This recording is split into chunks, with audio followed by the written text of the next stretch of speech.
Welcome to my YouTube channel. দেখতে পাচ্ছ সামনে ABTA মাধ্যমিক টেস্ট পেপারস 2023 থেকে 24। আজকে এই টেস্ট পেপারের ভূগোলের প্রথম পেজ অর্থাৎ 59 পেজে যেগুলো আছে সেগুলো তোমাদেরকে সলভ করে দেখাবো। দেখো MCQগুলো যেহেতু আছে সেগুলো আমি করাবো না, আমি MCQ ছাড়া যে সমস্ত শর্ট কোশ্চেনগুলো আছে সেগুলো আমি তোমাদেরকে করে দেখাবো। প্রথমে আছে সত্য মিথ্যে কোশ্চেন। তো সত্য মিথ্যের 1 নম্বর প্রশ্নটা কি আছে ভালো করে দেখো। মহাদেশীয় হিমবাহে বাকশৃণ্ড দেখা যায়, এটি মিথ্যে। কেন মিথ্যে সেই সম্পর্কিত দুটো বিষয় দেওয়া আছে। প্রথম বিষয়, মহাদেশীয় হিমবাহে কিন্তু নুনাটাক্স দেখা যায়। এবার নুনাটাক্স কি? বরফ মুক্ত পর্বতের চূড়াকে নুনাটাক্স বলা হয়। এরপরে দেখো উপত্যকা হিমবাহে বাকশৃণ্ড ও ক্রেভাস দেখা যায়। তাহলে আমরা পেলাম কি? বাকশৃণ্ড পেলাম উপত্যকা হিমবাহে, কিন্তু এখানে ছিল মহাদেশীয় হিমবাহে, তাই এটি মিথ্যে। এবং কেন মিথ্যে সেই জন্য কিন্তু দুটো তথ্য খাড়া করা হয়েছে। চলো দ্বিতীয় প্রশ্ন। দ্বিতীয় প্রশ্ন আছে লা নিনার প্রভাবে প্রশান্ত মহাসাগরের উপকূলে খরা সৃষ্টি হয়, এটি মিথ্যা। কেন মিথ্যা? চলো এল নিনা এবং লা নিনা সম্পর্কে যদি আমরা পড়ি তাহলে বুঝতে পারবো। চলো একটু পড়ে দেখি। এল নিনা দেখি। এল নিনা সম্পর্কে দুটি বিষয় আছে। প্রথম বিষয়, আসলে এল নিনা একটি গরম জলের স্রোত। দুই, এই এল নিনা দেখা যায় প্রশান্ত মহাসাগরের পূর্বে পেরু ও ইকুয়েডর উপকূলে।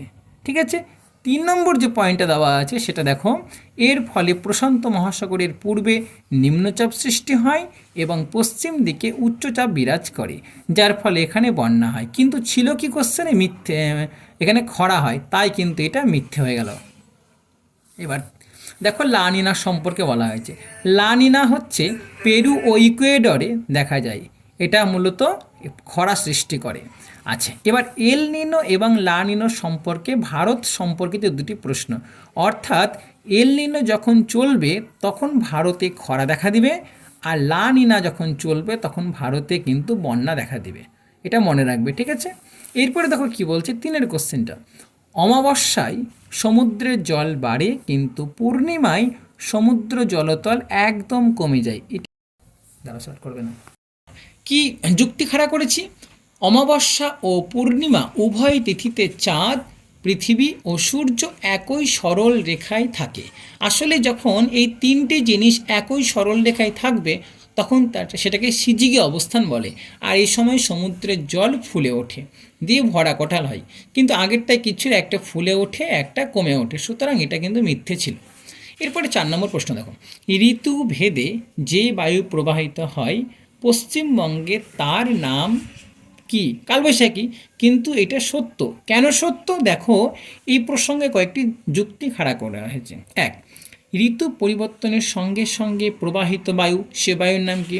সাময়িক বায়ু। তোমাদের পরীক্ষায় প্রশ্ন করবে যে ঋতু পরিবর্তনের সঙ্গে সঙ্গে কোন বায়ু প্রবাহিত হয়? উত্তরটা হবে সাময়িক বায়ু। এরপরে উষ্ণতা ও বায়ুচাপের তারতম্যের ভিত্তিতে প্রবাহিত বায়ু, সেটা হচ্ছে স্থানীয় বায়ু। আগেরটা ছিল সাময়িক বায়ু, এটা ছিল স্থানীয় বায়ু। পরে দেখো কি বলেছি, সমুদ্র বায়ু, অ্যানাবেটিক, ক্যাটাবেটিক ও মৌসুমী বায়ু, এই 4 প্রকার বায়ুকে একসঙ্গে কি বলা হয়? সাময়িক বায়ু। হয়তো বললো নিম্নের মধ্যে কোনটি সাময়িক বায়ু, তা তোমাকে বুঝতে হবে, হয় সমুদ্র বায়ু, না হয় ক্যাটাবেটিক, না হয় অ্যানাবেটিক, না হয় মৌসুমী বায়ু। ঠিক আছে। এর দেখো আরেকটি তথ্য খাড়া করা হয়েছে। সমুদ্র বায়ু ও স্থলবায়ুর বৃহৎ সংস্করণ বলা হয় কোন বায়ুকে? উত্তরটা হবে মৌসুমী বায়ু। 5 নম্বরের প্রশ্ন। বাবলা একটি জেরোফাইট উদ্ভিদ, এটি সত্য। তাহলে জেরোফাইট উদ্ভিদ কাকে বলে? দেখো, মরু অঞ্চলের কাঁটাযুক্ত গাছকে জেরোফাইট উদ্ভিদ বলে। এবার কয়েকটা জেরোফাইট উদ্ভিদের উদাহরণ, যেমন বাবলা, দেখো কাঁটা আছে, ফণিমনসা কাঁটা আছে, খেজুর কিন্তু কাঁটা আছে। তাহলে এগুলিকে বলা হয় জেরোফাইট উদ্ভিদ। ঠিক আছে। এরপরে 6 নম্বর প্রশ্ন। বেঙ্গালুরুকে দক্ষিণ ভারতের ম্যানচেস্টার বলা হয়, এটি মিথ্যে। কেন মিথ্যে? দেখো এবার এই সম্পর্কিত কয়েকটি তথ্য। প্রথম তথ্য, দক্ষিণ ভারতের ম্যানচেস্টার বলা হয় কোয়েম্বাটোরকে, পরীক্ষায় তোমাদের খুব দেয়। এরপরে উত্তর ভারতের ম্যানচেস্টার বলা হয় মহারাষ্ট্রের কানপুরকে। 3 নম্বর, ভারতের ম্যানচেস্টার যদি বলা হয় শুধুমাত্র ভারতের ম্যানচেস্টার, তখন গুজরাটের আহমেদাবাদকে হবে। আর ভারতের সিলিকন ভ্যালি বললে বেঙ্গালুরু। তাহলে দেখো এখানে ছিল কিন্তু দক্ষিণ ভারতের ম্যানচেস্টার, তাই এটা মিথ্যে। আসলে এটা হতো কি, দেখো এটা হতো ভারতের সিলিকন ভ্যালি বলা হয় বেঙ্গালুরুকে। ঠিক আছে, চলো পরেরটা 7 কোশ্চেন। দূর সংবেদন ব্যবস্থায় সবসময় সেন্সরের কাজ প্রধান, এটি সত্য। তাহলে জেনে নিই আমরা দূর সংবেদন কাকে বলা হয়। এটি এমন একটি বিজ্ঞান যার সাহায্যে কোনো বস্তু বা উপাদানকে স্পর্শ না করে দূর থেকে সেই বস্তু বা উপাদানের ছবি তোলা হয়। এরপরে পরের প্রশ্নগুলো, শূন্যস্থান পূরণ করো। শূন্যস্থান পূরণ করার 1 নম্বর প্রশ্ন আছে, শিলাময় মরুভূমির অন্য নাম কি? উত্তরটা হবে হামাদা। এবার দেখো কোন ধরনের মরুভূমিকে কি বলে সেই সম্পর্কিত কয়েকটি বিষয় আমি তোমাদেরকে দিয়েছি।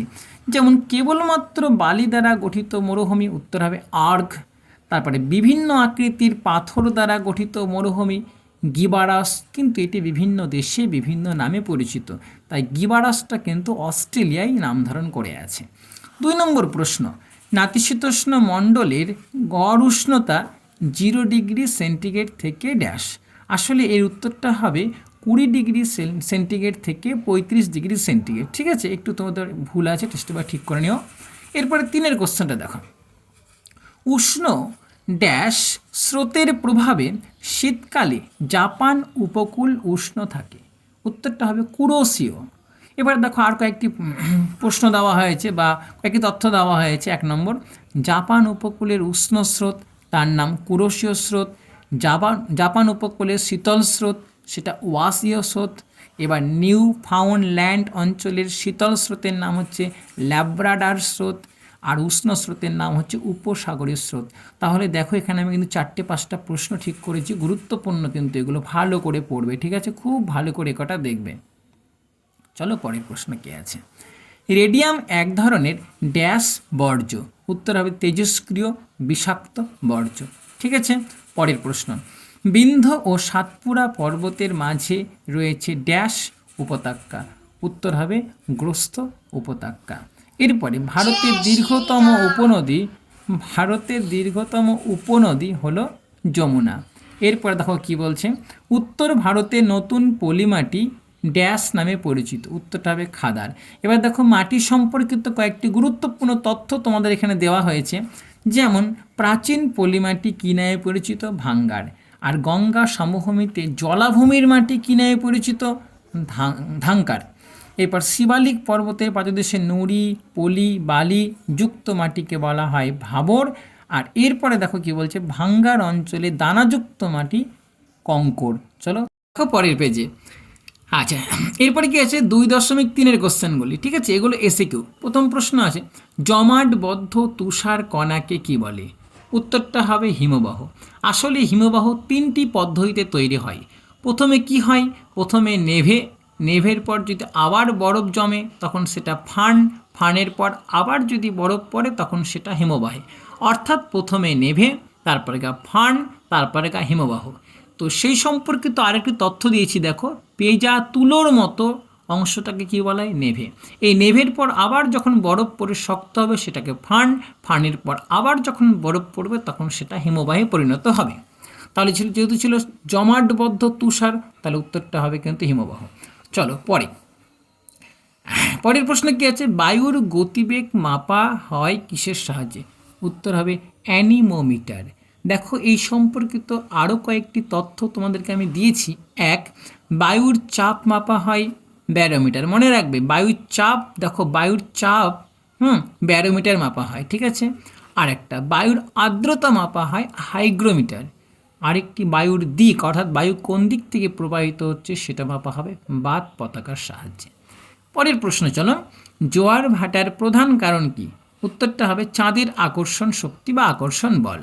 এরপরে কি প্রশ্ন আছে দেখো, একটি পারদ ঘটিত বর্জ্যের নাম কি? উত্তর হবে পারদের এক্সোপোজার।